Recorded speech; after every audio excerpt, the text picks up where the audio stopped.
सुधाकर जी, जब आज से लगभग 6 माह पूर्व आपने सपा पार्टी ज्वाइन की, तब से सैदराजा विधानसभा में आपकी सक्रियता बेहद बढ़ गई है। और आपका अगर सोशल मीडिया अकाउंट पे गौर किया जाए तो आप सुधाकर सिंह कुशवाहा 382 विधानसभा सैदराजा लिखते हैं। तो क्या ये माना जाए कि आप सैदराजा विधानसभा से विधायकी के लिए 2022 में दावेदारी कर रहे हैं सपा से? निश्चित रूप से जब आपने सपा सुप्रीमो अखिलेश यादव के समक्ष पार्टी की सदस्यता ग्रहण की तो क्या उन्होंने आपको विधायकी का टिकट लड़ाने के लिए ऐसा कुछ आश्वासन दिया है? सैदराजा विधानसभा धनबल एवं बाहुबल का चुनाव माना जाता है। पिछले अगर 2 चुनाव पे आप गौर करें 2012 और 17, तो बाहुबल का चुनाव माना जाता है। यहाँ के चुनाव में काफ़ी गाड़ियाँ चलती हैं और हॉट सीट मानी जाती है सैदराजा। तो आप क्या मानते हैं, किस तरह आप कंटेंड कर पाएंगे इस चुनाव को? तो सुधाकर जी, क्या आपका मानना है कि सैदराजा विधानसभा का टिकट इस बार किसी पिछड़े वर्ग के व्यक्ति को मिल सकता? सुधाकर जी, आप आए दिन इस समय चौपाल लगा रहे हैं सैदराजा विधानसभा में और सैदराजा विधानसभा का आपने बाखूबी दौरा कर रहे हैं, तो आपको क्या लगता है सैदराजा विधानसभा की क्या प्रमुख समस्याएं हैं? सुधाकर जी, जब आप जनता के बीच जा रहे हैं और जनता से मिल रहे हैं तो जनता से आप क्या प्रमुख मुद्दे बता रहे हैं और जिसको लेकर जनता आपको वोट करे? सुधाकर जी, अभी आपने कहा कि वर्तमान समय में सैदराजा विधानसभा के सड़कों की हालत दयनीय है और सड़कों में गड्ढे ही गड्ढे हैं। तो क्या आपका मानना तो क्या आप ये मानते हैं कि सपा शासनकाल में सड़कें बेहतर थी? सुधाकर जी, आप मौजूदा बीजेपी विधायक सैदराजा विधानसभा के सुशील सिंह के कार्यों को किस तरह से देखते हैं? कमालपुर में एक पार्टी कार्यक्रम के दौरान स्पीच देते हुए आपने कहा था कि अखिलेश मुख्यमंत्री कैसे बनेंगे इस बात पर चर्चा नहीं हो रही है, हमारी बात कैसे बनेगी इस बात पे चर्चा हो रही है। तो आपका इसके कहने का क्या अभिप्राय था वहाँ पे? क्या यहाँ समाजवादी पार्टी में एकजुटता नहीं है या यहाँ का समाजवादी पार्टी नेता अपने आप को देख रहा है पहले, पार्टी को बाद में?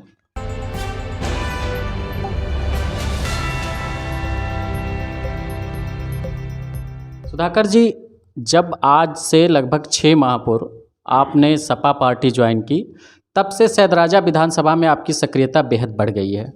और आपका अगर सोशल मीडिया अकाउंट पे गौर किया जाए तो आप सुधाकर सिंह कुशवाहा 382 विधानसभा सैदराजा लिखते हैं। तो क्या ये माना जाए कि आप सैदराजा विधानसभा से विधायकी के लिए 2022 में दावेदारी कर रहे हैं सपा से? निश्चित रूप से 30 साल के आसपास राजनीतिक जीवन हो चुका, तो कहीं न कहीं जनता के प्रति एक अपनी जवाबदेही तय करने का अवसर जीवन में ज़रूर मिलना चाहिए। इन सब उद्देश्यों को लेकर के हमने समाजवादी पार्टी के राष्ट्रीय अध्यक्ष श्री अखिलेश जी के समक्ष समाजवादी पार्टी ज्वाइन किया था और ख़ुद उन्होंने अपने हृदय की गहराइयों से हमसे अपनी बात कही थी कि कहीं राजनीति में अगर कोई आवश्यकता हो तो उसे समय से बता देना। उसके साथ साथ हमने ये भी देखा कि माननीय राष्ट्रीय अध्यक्ष जी ने हमको उसके बाद समाजवादी लोहिया वाहिनी का राष्ट्रीय सचिव बनाया और पूरे पूर्वांचल में काम काज करने का पूरा अवसर दिया, प्रोत्साहित किया। हमने उनके समक्ष सैदराजा विधानसभा में चुनाव लड़ने का आवेदन किया हुआ है, जिससे उन्होंने काफ़ी ज़िंदगी से लिया, काफ़ी प्यार मोहब्बत हमको मिल रहा है उनसे। और उम्मीद यही है कि अगर उन्होंने मुझे अगर अवसर दिया तो इस काम को पूरा किया जाएगा और समाजवादी पार्टी को जीत दर्ज कराई जाएगी। जब आपने सपा सुप्रीमो अखिलेश यादव के समक्ष पार्टी की सदस्यता ग्रहण की तो क्या उन्होंने आपको विधायकी का टिकट लड़ाने के लिए ऐसा कुछ आश्वासन दिया है? ऐसा कुछ आश्वासन हमारे उनके बातचीत के बीच में इस तरह का अवसर ही नहीं हमने आने दिया कि हम इसलिए पार्टी ज्वाइन कर रहे हैं कि हमको विधानसभा लड़ाया जाए। हम इसलिए पार्टी ज्वाइन किए कि समाजवादी पार्टी में जो भी काम करने का अवसर मिलेगा उन सारे पटलों पे काम करके समाजवादी पार्टी को मजबूत किया जाएगा। 2022 में समाजवादी पार्टी की सरकार बने, इस दिशा में कामकाज किया जाएगा। सैदराजा विधानसभा बाहुबल का चुनाव माना जाता है। पिछले अगर 2 चुनाव पे आप गौर करें 2012 और 17, तो बाहुबल का चुनाव माना जाता है। यहाँ के चुनाव में काफ़ी गाड़ियाँ चलती हैं और हॉट सीट मानी जाती है सैदराजा। तो आप क्या मानते हैं, किस तरह आप कंटेंड कर पाएंगे इस चुनाव को? देखिए, मतगणना स्थल पर मशीनों में मतों की गणना होती है। गाड़ियों की भीड़ और गाड़ियों की काफिला और राइफलों की लाइनों की कोई गिनती नहीं होती है। जनता जिसे वोट देती है वो चुन करके जाता है विधानसभा में उत्तर प्रदेश। और अगर बाहुबलियों और माफियाओं के प्रभाव में इस विधानसभा का चुनाव होता रहेगा तो निश्चित रूप से यहाँ के जनता का तो भला होना नहीं है, बाहुबलियों का भला होगा। दूसरी चीज़, दूसरी तरफ आप देखें कि जब से विधानसभा सामान्य हुई है, कभी भी किसी पार्टी ने यहाँ से पिछड़े समाज के किसी व्यक्ति को, किसी नौजवान को कभी कैंडिडेट नहीं बनाया, चुनाव नहीं लड़ाया किसी पार्टी ने। जबकि पिछड़ा समाज का यहाँ 2,65,000 से भी ज़्यादा मत है। इस बार हम लोगों ने एक निश्चित रूप से शुरुआत किया है और इस लड़ाई को आगे बढ़ा रहे हैं कि जहां इतनी तादाद में पिछड़े समाज की ताकत हो वहां पिछड़े समाज को प्रतिनिधित्व मिलना चाहिए। और इन गाड़ियों के काफिलाओं और राइफलों, बंदूकधारियों के बदौलत लोकतंत्र की हत्या करके कोई चुनाव नहीं जीता जा सकता। इसके लिए जनता पूरी तरह जागरूक हो रही है सैयद राजा की। अब नए तरीके से जनता यहाँ अपना प्रतिनिधित्व चुनने के लिए जो राइफलों और गाड़ियों और दबंगई से उभरा हुआ नेतृत्व हो उसे अवसर देने जा रही है। तो सुधाकर जी, क्या आपका मानना है कि सैयद राजा विधानसभा का टिकट इस बार किसी पिछड़े वर्ग के व्यक्ति को मिल सकता है? निश्चित रूप से मिलना चाहिए। हम लोग आशान्वित हैं, अपने नेतृत्व के प्रति भी इस दिशा में भरोसे में हैं, क्योंकि पूरे उत्तर प्रदेश में भारतीय जनता पार्टी की भी सरकार 2017 में बनी एक तरफा, तो सारे पिछड़े समाज ने जब मूव करके भाजपा को वोट दिया तो भारतीय जनता पार्टी की सरकार बनी। आदरणीय अखिलेश जी ने, हम लोगों के राष्ट्रीय अध्यक्ष ने ये देखा, इसको परख लिया है, तय कर लिया है कि पिछड़े समाज को ज़्यादा से ज़्यादा अवसर प्रदान किया जाए और इस समाज को जो काफ़ी ताकत में है राजनीतिक रूप से, जिनके काफ़ी वोट हैं उत्तर प्रदेश में, उस समाज को कहीं न कहीं अधिक से अधिक प्रतिनिधित्व समाजवादी पार्टी देने का काम निश्चित रूप से करेगी। यह भरोसा है अपने राष्ट्रीय नेतृत्व पे हम लोगों का। सुधाकर जी, आप आए दिन इस समय चौपाल लगा रहे हैं सैयद राजा विधानसभा में और सैयद राजा विधानसभा का आपने बाखूबी दौरा कर रहे हैं। आपको क्या लगता है सैयद राजा विधानसभा की क्या प्रमुख समस्याएं हैं? मैं जितना घूमा हूँ, रोजमर्रा के जीवन में जो आदमी की सबसे बड़ी समस्या है यहाँ, पहले तो मतलब आवागमन की असुविधा इतनी पैदा हुई है। इस पूरे विधानसभा की सड़कें पूरी तरह ध्वस्त हैं। कहाँ इस सरकार ने वादा किया था कि उत्तर प्रदेश में गड्ढा मुक्त सरकार होगी, लेकिन उत्तर प्रदेश गड्ढा मुक्त सड़क होगी, लेकिन उत्तर प्रदेश में गड्ढा मुक्त सड़क तो दूर की बात हो गई, सड़कों की जगह गड्ढे ही गड्ढे दिखाई दे रहे हैं, जिससे आप कहीं भी इस विधानसभा की कोई ऐसी सड़क नहीं है जो गड्ढे में तब्दील न हो गई हो। दूसरी चीज़, सबसे बड़ी प्रमुख समस्या है कि यहाँ के आम आवाम जो गरीब, पिछड़ा, शोषित, पीड़ित, मजलूम, अल्पसंख्यक है, वो उसे किन्हीं भी सरकारों में वो मान सम्मान नहीं पा रहा है। यहाँ जो भी प्रतिनिधि लोग चुन करके आ रहे हैं, उनका वोट ले करके, उनका इतना बड़ा वोट बैंक ले करके विधानसभा में जा रहे हैं, लेकिन उनके मान सम्मान, स्वाभिमान की रक्षा के लिए उन्हें कोई प्रेफरेंस नहीं है उनके तरफ से, उनकी बातें नहीं सुनी जाती हैं यहाँ। दूसरी चीज़, दूसरी तरफ आप ये भी देखेंगे कि इस विधानसभा में काफ़ी बड़ा जो है एरिया, पूरा का पूरा एरिया धान और गेहूं की फसलों और चैती की फसलों का मुख्य केंद्र है। लेकिन यहाँ किसानों के प्रति जो इस सरकार ने अपना गलत रवैया अपना रखा है कि यहाँ धान गेहूं की खरीद किसानों की नहीं हो रही है, गरीब और गरीब हो रहा है। किसान पूरी तरह प्रभावित है, अपने उपज को बेचने के लिए वो नहीं हो पा रहा है और पूरी तरह ये पूरी व्यवस्था जो है किसानों की ध्वस्त पड़ी हुई है।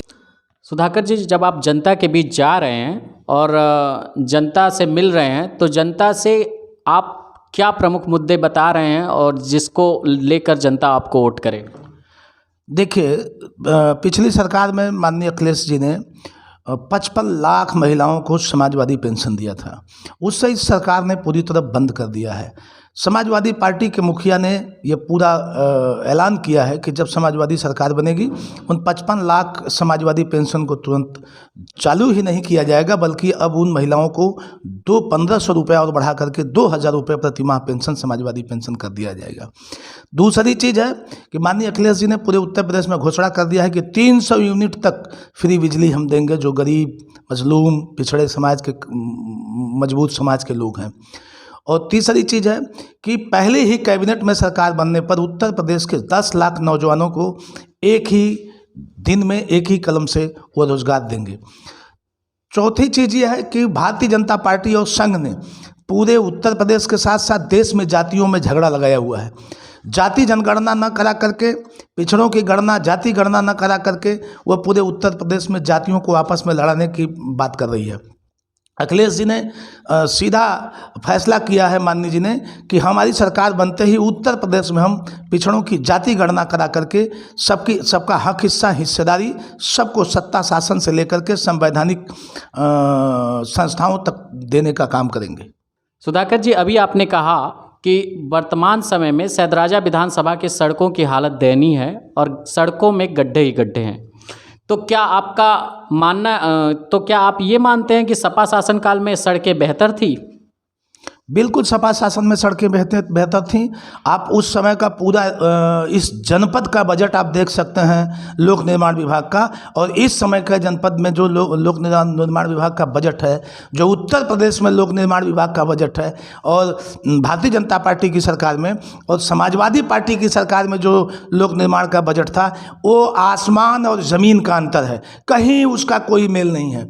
यहाँ पूरी तरह आर्थिक व्यवस्था उत्तर प्रदेश की चरमराई हुई है, जिसके कारण से सड़कें बदहाल हैं, सिंचाई की नहरें बदहाल हैं, बेरोजगार नौजवान बदहाल हैं, कोई भी कामकाज पटरी पर नहीं है। भ्रष्टाचार पूरी तरह हावी है उत्तर प्रदेश में, हर जगह व्याप्त है भ्रष्टाचार।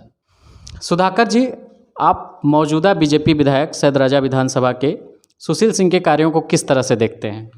देखिए, ऐसा है कि माननीय विधायक जी के कोई ऐसे कार्य नहीं हैं जो जनता के समस्याओं को सीधे जो है प्रभावित करती हो।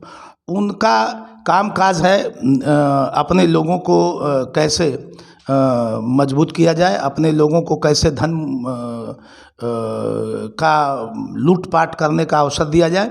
आप देखेंगे कि पूरे जनपद में ग्राम पंचायतें, जो पंचायत राज की संस्थाएं हैं, स्वतंत्र संस्थाएं जिसे वित्तीय अधिकार है, वह स्वतंत्र रूप से पूरे जनपद में काम कर रही हैं। लेकिन सैदराजा विधानसभा ये एक ऐसी विधानसभा है जहां विधायक जी के द्वारा इस संवैधानिक संस्था, जो सबसे निचली इकाई है पंचायत संस्था, ग्राम पंचायत, उसके अधिकारों पर हमला किया जा रहा है और ग्राम प्रधानों के कामकाज में दखल अंदाजी करते हुए मनरेगा योजना के 60-40 के रेशियो जो हैं उसके पक्के कार्य के हिस्से पर जबरन कब्जा किया जा रहा है, अधिकारियों पर दबाव बना करके, और अपने लोगों के द्वारा वह पक्के काम करा करके और प्रधान और सेक्रेटरी से ज़बरदस्ती भुगतान कराने के लिए दस्तखत कराया जा रहा है और पूरी तरह ग्राम पंचायतों के अधिकार पर हमला किया जा रहा है विधायक जी द्वारा, और ये निंदनीय है। इसकी मैं घोर निंदा करता हूं और जिला प्रशासन से मांग करता हूं कि जो पंचायत राज एक्ट के तहत ग्राम पंचायतों के प्रधानों को स्वतंत्र अधिकार है कामकाज कराने का, उसे स्मूथली कामकाज करने का अवसर प्रदान किया जाए और विधायक के इस गलत हस्तक्षेप को तुरंत रोका जाए। कमालपुर में एक पार्टी कार्यक्रम के दौरान स्पीच देते हुए आपने कहा था कि अखिलेश मुख्यमंत्री कैसे बनेंगे इस बात पर चर्चा नहीं हो रही है, हमारी बात कैसे बनेगी इस बात पे चर्चा हो रही है। तो आपका इसके कहने का क्या अभिप्राय था वहाँ पे? क्या यहाँ समाजवादी पार्टी में एकजुटता नहीं है, या यहाँ का समाजवादी पार्टी का हर एक नेता अपने आप को देख रहा है पहले, पार्टी को बाद में? नहीं, हर एक नेता ऐसा नहीं है।